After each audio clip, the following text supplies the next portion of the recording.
Hello everyone and welcome to Sports Japan. I'm your host Ayako Kisa. So this week I'm at a training room for Tenshinryu Hyouho. Tenshinryu Hyouho has been around for about 400 years. So let's take a closer look. Tenshinryu Hyouho is a school of traditional Japanese martial arts, which comprises various types of classical forms.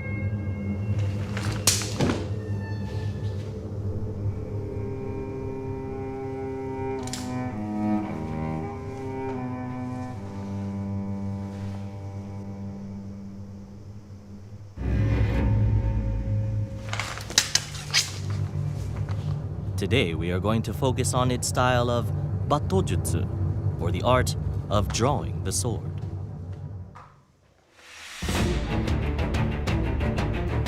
In the blink of an eye, the sword is drawn and an attack is launched. In this example, the time between drawing the sword and the blocked attack is just 0.6 seconds. It's this astonishing speed that defines Battojutsu as an art form.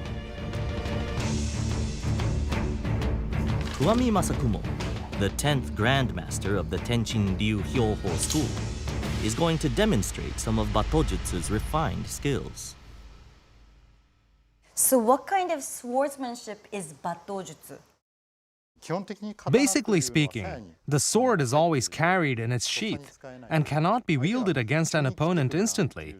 But if you're about to be attacked and you're taking time to draw your sword, you'll be in trouble. So you have to have the skill to draw for your own attack or a block extremely quickly. The aim of Battojutsu is to draw the sword so fast that even if your opponent is first to launch an attack, you can still be the first to strike. So, how do Battojutsu practitioners draw their swords so quickly? One reason is the technique used for moving the sheath. We call this motion sayabiki. You pull the sheath back with the left hand, lower your chest and hips, plant your feet apart, and extend your right arm.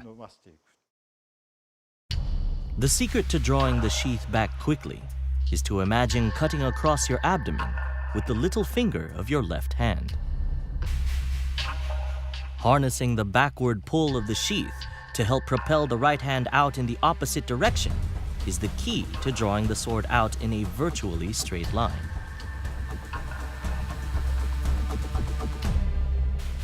So why was Battojutsu required in the ancient days? Warriors had to be ready to fight at any time. If you were suddenly attacked, you couldn't say, "Hang on, I'm not ready." It was considered shameful to be cut down without even drawing your sword. Someone put to shame like that would have to commit seppuku, or ritual suicide. For a samurai warrior, there was nothing more dishonorable than losing a duel without drawing his sword. It was essential to master various Battojutsu techniques, so you would always be ready to fight.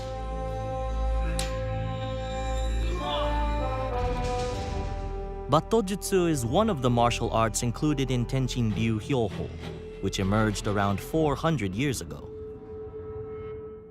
The renowned swordsman Tokizawa Yahei was the school's founder. Yahei learned the art of swordsmanship from Yagyu Munenori, a military commander and sword fighting instructor for the Shogun's clan. Yahei was given the responsibility of guarding prominent people and engaging in espionage missions and assassinations.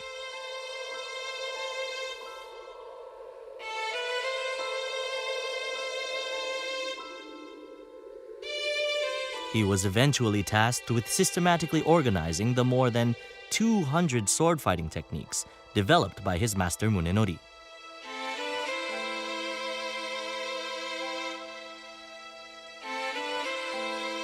By combining some of Munenori's techniques with his own skills and other martial arts, he was allowed to develop a new school, which he named Tenshinryu Hyouho.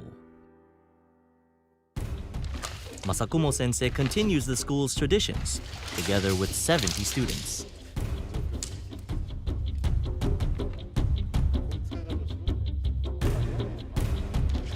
Training in Tenshinryu Hyouho emphasizes combat simulation.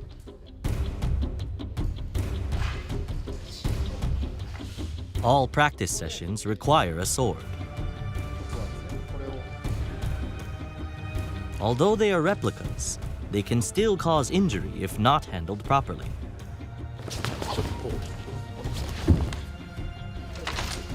You're attacking the wrong place. You're not aiming correctly.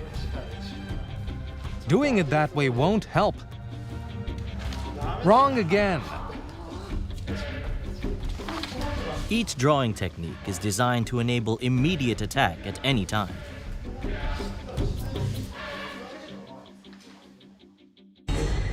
When grabbed like this by the collar, for example, it seems too close to strike. But the sword is drawn and thrust from a low angle. The opponent can't see the strike coming, as it's hidden by their sleeve. This is a different situation. This time, an upward vertical cut is made.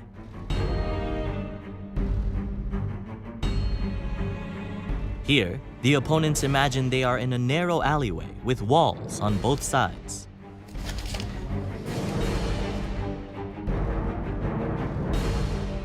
A technique is used for drawing the sword while adopting a sideways stance. Tenshinryu Hyouho also includes many ways of drawing from a kneeling position.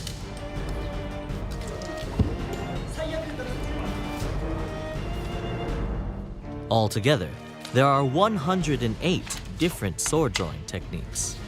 One common approach links them all. Most of our techniques wouldn't kill someone immediately. We aim for precise targets to make shallow cuts. For example, areas like the fingers and wrists. On a finger, a 3-centimeter cut is enough to remove it. We make shallow strikes at exact points. It's often believed that getting in close and cutting deeply to kill your opponent with a single blow is fundamental to Japanese sword fighting. This, however, is a risky strategy. If you attack when you're too close, your opponent could cut you deeply too, and you might both end up losing your lives.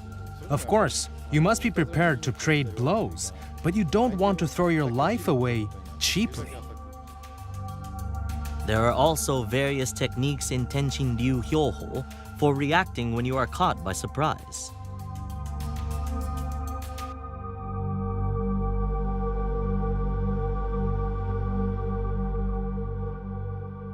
This exercise assumes someone has stepped out of the shadows behind you. People might wonder whether you would really notice if someone suddenly tried to attack you from behind. But we practice so that we can sense when someone is there.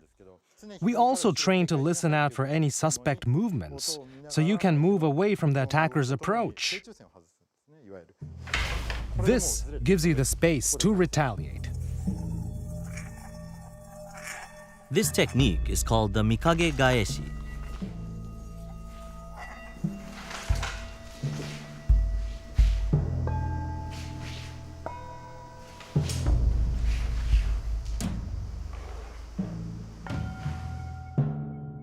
The opponent draws their sword first. Masakumo sensei senses the presence behind him and reacts to the sound of the sword leaving the sheath.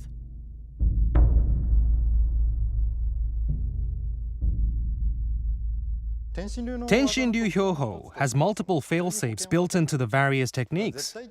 If you're about to be attacked, a single movement can produce both defense and counterattack. Mastering such advanced sword fighting skills could save your life. If he attacks me, for example, this one movement can act as a defense and attack. Defense and attack can be combined in one seamless action. In Tenshinryu Hyouho, There are even methods of attacking an opponent who is chasing you.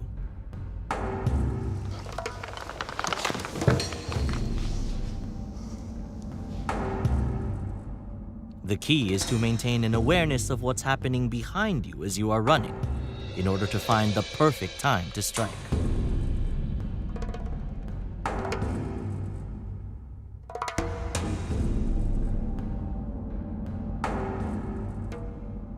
Ayako is fascinated by the power of Tenshinryu Hyouho, having witnessed it at such close quarters. The way the sword is returned to its sheath so quickly also intrigues her. Okay, so the way you sheath the sword really looked cool, so can you show me slowly? If you just want to return the sword to its sheath, it's quite simple. Let me show you a standard technique. You begin with holding the sword downwards. Then you slide your feet backwards and perform the chiburui, which means flicking the blood from the blade. You can't remove all of the blood that way, however, so you also need to wipe it with paper or even your thumb as you return it to the sheath.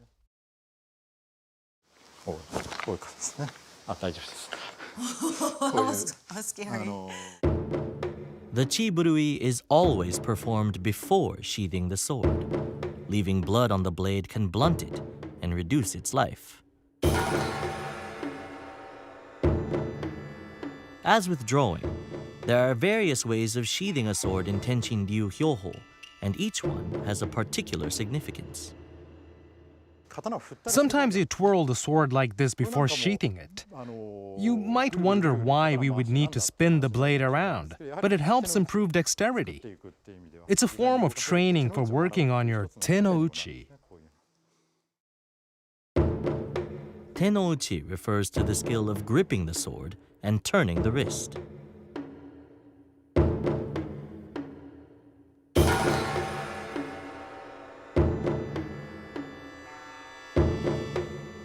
Learning various ways of sheathing is an excellent method for improving control over the blade. These skills can be applied for drawing the sword too.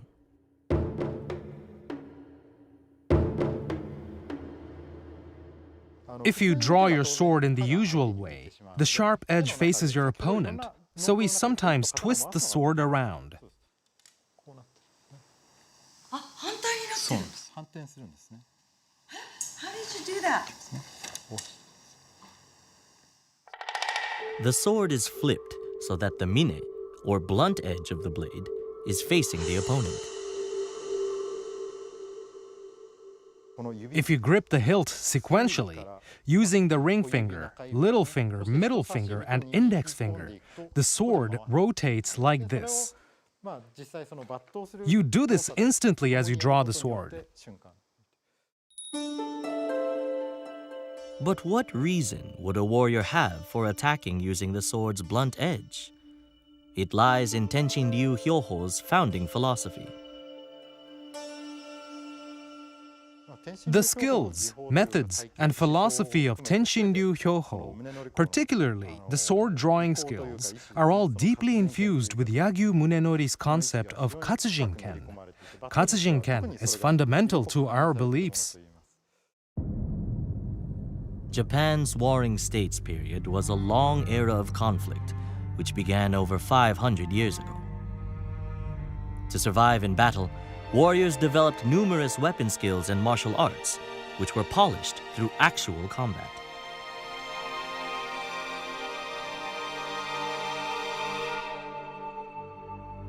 Peace finally came in the 17th century.